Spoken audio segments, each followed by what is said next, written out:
ज्या पद्धतीने भारतीय जनता पार्टी महापालिकेत आता सत्ता राबवते, तर मला वाटत नाही की मुंबईकरांची ह्याच्यातून आता सुटका होईल. प्रत्येक वेळेला कुठलीही गोष्ट झाली की शिवसेनेला उद्धव बाळासाहेब ठाकरे यांना टार्गेट करायचं आणि स्वतः याच्यातून वाट काढून मोकळं व्हायचं. आपल्याकडे जर पाहिलं असेल आपण 2020ला आपण जिथे जास्त मोठ्या प्रमाणात पाणी भरतं तिथे आदित्य उद्धव ठाकरे यांच्या माध्यमातून म्हणजे यांच्या सूचनेनुसार भूमिगत ज्या टाक्या ज्या बसवल्या त्यांची क्षमता वाढवली. त्याच्यामुळे 21, 22, 23, 24 ह्याचा जर रेकॉर्ड आपण घ्याल तर तिथे पाणी भरलेलं नाही.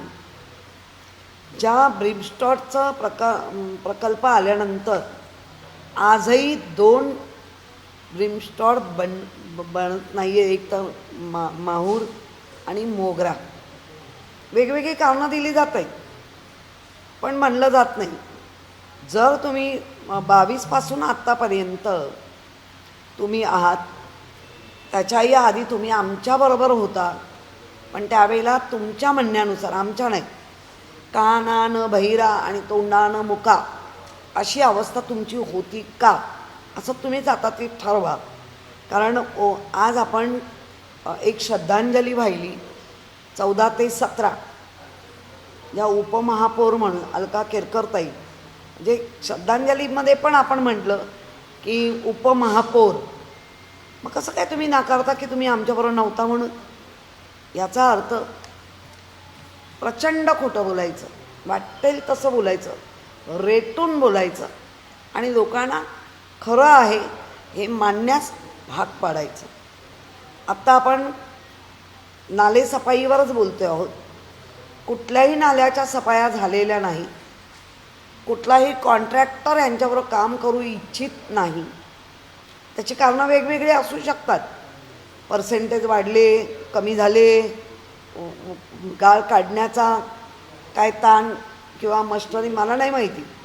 कारण जेव्हा सत्तेत बसतो त्यावेळेला ह्या सगळ्या माहिती घ्यायच्या असतात आणि हे काम मार्चमध्येच चालू करायचं असतं. आता मार्च संपत आला, एप्रिल उजाडतो आहे आणि ज्याच्यावर नालेसफाई आणि यांच्यावरती ज्या चर्चा आहेत त्या स्वतःमध्येच करत आहेत. तिथे कुठलाही गटनेत्याला बोलवलं जात नाही आहे. कुठल्याही म्हणजे विरोधी पक्षाला तर मानतच नाही आहेत. म्हणजे जसं केंद्रात मानायला भाग पडत आहे पण राज्यात आजही विरोधी पक्ष दिला जात नाही आहे. म्हणजे आम्ही मानणारच नाही. आपल्या कुठल्याही विरोधी पक्ष हा एक स्तंभ आहे हे मानायला तयार नाही. आम्ही तुम्हाला तेव्हाही मानत होतो. सत्तेत असूनही आम्हाला बऱ्याच वेळेला तुमच्यामुळे विरोधी पक्षासारख्या भूमिका घ्याव्या पण लागल्या. त्यामुळे आत्ता जर आपण पाहत असू तर 561 हे पूरग्रस्त पॉईंट आहेत, म्हणजे फ्लडिंग पॉईंट ज्याला म्हणतो तसे आहेत. त्यामध्ये 130 नवीन झाले, पूर्ण नवीन. बरं, 130ची नवीन माहिती महापौरांना तरी आहे का किंवा या सभागृह नेत्यांना?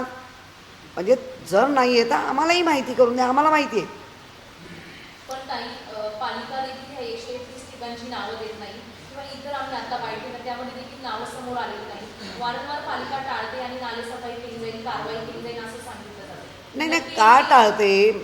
कुठच्याही प्रशासनाला चालवण्याची ताकद जर तुम्ही आम्हाला मागच्या सगळ्या गोष्टीचं जर तुम्ही आम्हाला जिम्मेदारी म्हणताय, जिम्मेदारी घेताय, तर आता तुम्ही का नाही घेताय? आम्ही आत्ता पण म्हणतो आणि गेले 3.5 वर्ष म्हणजे 3 वर्ष 9 महिने काहीतरी 46 का 47 महिने हे तुम्ही तुमचंच प्रशासन ज्या युडीतून हे सगळं चालत होतं, प्रभारी काय प्रशासक, त्याची उत्तरं दिली पाहिजे ना मुंबईकरांना तुम्ही. फक्त घोषणांचे पाऊस, स्वप्नांचे ढग त्या ढगातनं पाणी पडणारच नाही असं काहीतरी चाललं आहे. आणि 130 जी आमच्या नगरसेवकांना माहिती आहे आणि प्रशासनाला माहिती नसावी, म्हणजे प्रशासन कोणाच्या ह्यानी चालतं, स्वतःचं कवचकुंडला बाजूला ठेवली आहे. याचा अर्थ प्रशासन म्हणजे कोण? पगारी नोकरदार. मग ते IAS ऑफिसरपासून सगळे करदात्यांच्या आलेल्या याच्यामधून तुम्हाला पगार मिळतो आहे. मग करदात्यांच्या पगारी नोकरांनी हे उत्तरं देऊ नये. उत्तर कोण देणार? आणि किती सहन करायचं मुंबईकरांनी?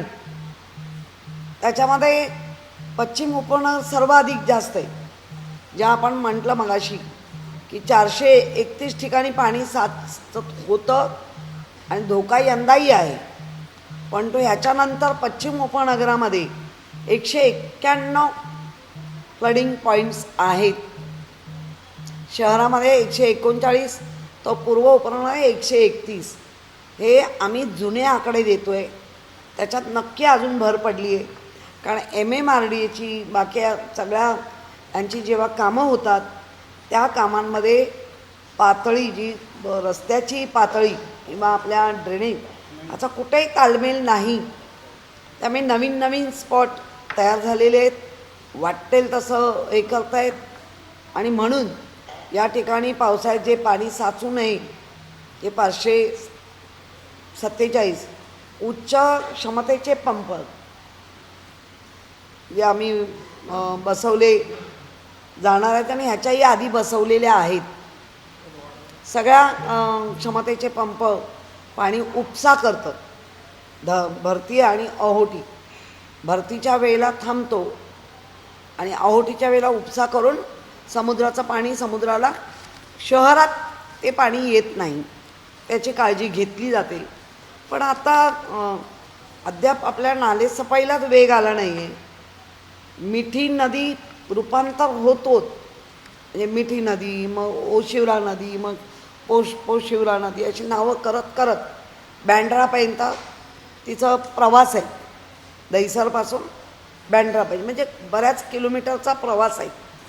आणि त्या किलोमीटरच्या प्रवासात बऱ्यापैकी मागच्या ह्याच्यामध्ये या 3.5 वर्षात मी म्हणत नाही, तेव्हा पण आपण तिची खोली, तिची रुंदी वाढवण्याचं काम केलं. अनेक तिथल्या असलेल्या झोपड्यांना काढून टाकलं होतं. आता या परत 3.5 वर्षात काय झालं आहे काय माहिती. आणि याचीच माहिती मागत असताना पण जर देत नसतील तर मग प्रशासनाला जबाबदार धरलं तरी मग जबाबदार म्हणून जे पक्ष बसलं आहे सत्ताधारी म्हणून ते काय करतात. काही तुम्ही पुराची भीती सांगितली, कांडवणं जी आहे उत्तर मुंबईची ती पण तोडणार आहेत कोस्टल रोडसाठी. भविष्यात हा पूर जास्त उत्तर मुंबईला घातक येईल भविष्यात काळाच्या दिवशी. कसं आहे, भविष्य तर आत्ताच दिसायला लागलं आहे. भविष्यातल्या ज्याला म्हणतो ना आपण 46 महिन्यानंतर, म्हणजे 3 वर्ष 9 महिन्यानंतर महापालिकेची निवडणूक झालेली आहे. त्याला सगळ्यांना माहिती आहे का नाही झाली, कशाला नाही झाली, किती रोखण्याचा प्रयत्न झाला उद्धव बाळासाहेब ठाकरे यांना. तरी तेवढ्या पण मुंबईकरांच्या जीवावर आपण 65 नगरसेवक निवडून आणले. ठीक आहे, जे झालं त्याला आता आम्ही म्हणत नाही राहणार, पण होऊ नये, मुंबईकरांना त्याची झळ लागू नये म्हणून प्रयत्न करणं गरजेचं आहे ना. पण त्या प्रयत्नाला सत्ताधारी म्हणून साथ देणं किंवा एकत्र काम करणं मुंबईकरांसाठी आपण करतो आहे ना, तर तसं होताना दिसत नाही आहे. आणि अनेक ठिकाणी नुसतं नदींचे उपसे नाही आहे किंवा नाल्यांचा उपसा, आज अनेक ठिकाणी मोठमोठं कचऱ्याचे ढीग आहेत. कचरा साफ केला जात नाही आहे, त्याचं विल्हेवाट लावली जात नाही आहे. याच्यावरती महापालिकेचं बऱ्यापैकी उदासीनता दिसून येते. आणि मग नक्की यांचं काय आहे, म्हणजे मुंबईकरांसाठी मधल्या पिरियडमध्ये सगळेच झटकत होते, आम्ही नाही आहे, महापालिका नाही आहे. तुम्ही पण पाहिलं असेल किती ठिकाणी आम्ही स्वतःहून काम करत होतो, आमचे आमदार काम करत होते. आमच्या आमदारांना फंड दिले गेले नाहीत आणि यांना कोटीची कोटी उड्डाणं झाली. जे त्यांच्या पक्षात गेले किंवा त्यांच्याबरोबर आहेत त्यांना भरपूर फंड दिले गेले, पण त्या फंडाचं काम मुंबईत, मी महाराष्ट्राचं नाही बोलत आहे, मी मुंबईत तुम्हाला दिसतं आहे का? त्यामुळे आपण पण एक स्तंभ आहात, लोकांचा चेहरा आहात, तो लोकांना खरी गोष्ट दाखवली पाहिजे. मुंबई शहरामध्ये टँकर माफियांचा सुळसुळाट पाहायला मिळतो. मात्र दुसरीकडे आपण पाहिलं तर मुंबईमध्ये 31,000हून अधिक जे बेकायदेशीर नळ कनेक्शन आहे. पालिका सांगते वारंवार कारवाई करते, मात्र अजूनही 1,000 पेक्षा जास्त नळ कनेक्शन बेकायदेशीर आढळून आले. पालिकेने बेकायदेशीर नळ जोडणी, ज्याला आपण पहिलं म्हणजे पाणी दिलंच पाहिजे, ते बेकायदेशीर नाही दिलं पाहिजे, कायदेशीर. मग जिथे जिथे तुम्हाला बेकायदेशीर, मग ते कशामध्ये आहे? रहिवाशांमधलं बेकायदेशीर आहे का, की म्हणजे रेसिडेन्शियलमधलं आहे का, कमर्शियलमधलं आहे का, इंडस्ट्रीजमधलं आहे का, ही वर्गवारी आली पाहिजे ना समोर. बेकायदेशीर म्हणजे कुठे? समजा रहिवाशांमध्ये म्हणजे जे आपले मुंबईकर आहेत, तर त्यांना मीटर लावून घ्या. जो पाणी वापरतोय त्या पाण्याला रीतसर मीटर लावा. बाकी प्रोसेस नंतर करा, पण पहिला मीटर लावा आणि मीटरप्रमाणे त्यांच्याकडनं पाणी मागा, पैसे मागा. आपला रेव्हेन्यू का बुडवायचा मुंबई महापालिकेचा? पण कमर्शियल किंवा इंडस्ट्री झोनमध्ये जर देत असतील तर मग प्रशासनाची हात मिळवणी आहे का, हे पण बघायला लागेल. कारण असं होत नाही. कारण तुमच्या भरारी पथकं आहेत, मग ती भरारी पथकं करतात काय, आणि भरारी पथकांचा आत्तापर्यंतचा रेकॉर्ड काय, किती पाहिले, किती कापले. त्यामुळे हे आहे, ज्याला तुम्ही मीटर लावून अनाधिकृत पाणी कमर्शियलला जात असेल, एकदम रॉंग, किंवा इंडस्ट्रीला, पण झोपडीधारक आहे कोण आहे तर त्यांना तुम्ही मीटर लावा आणि त्यांच्याकडनं घ्या. त्यांचं पाणी तोडून, बऱ्याच जणांचं काही तिथे असं असतं एसआरएमध्ये, झोपडपट्टीमध्ये, की काही दादा असतात की ह्यांना द्यायचंच नाही, 10-12 खोल्यांना द्यायचंच नाही झोपड, मग ते टाकतात.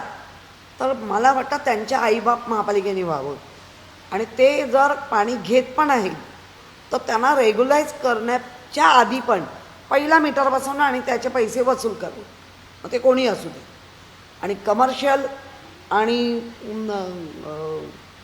याचं इंडस्ट्री 500 पटीने वाढवून त्यांच्यानं पैसे घेतले पाहिजे, माझं म्हणणं आहे. असं कसं करू शकतात? त्यामुळे ह्या गोष्टीकडे वेगळ्या 2-3 प्रकारात पाहिलं पाहिजे. एखाद्या एसआरएमध्ये, एखाद्या झोपडपट्टीमध्ये घेतलं आहे तर त्यांना मीटर बसवा आणि त्यांना नंतर रेग्युलाइज करा. कारण पोटा पाण्यासाठीच घेत आहेत, म्हणजे जगण्यासाठी. पण कमर्शियल आणि इंडस्ट्री झोन धंदा करण्यासाठी घेत असतील आणि खोटं करत असतील तर त्यांचे 500% त्यांच्यावर फाईन मारला पाहिजे आणि वसूल केला पाहिजे.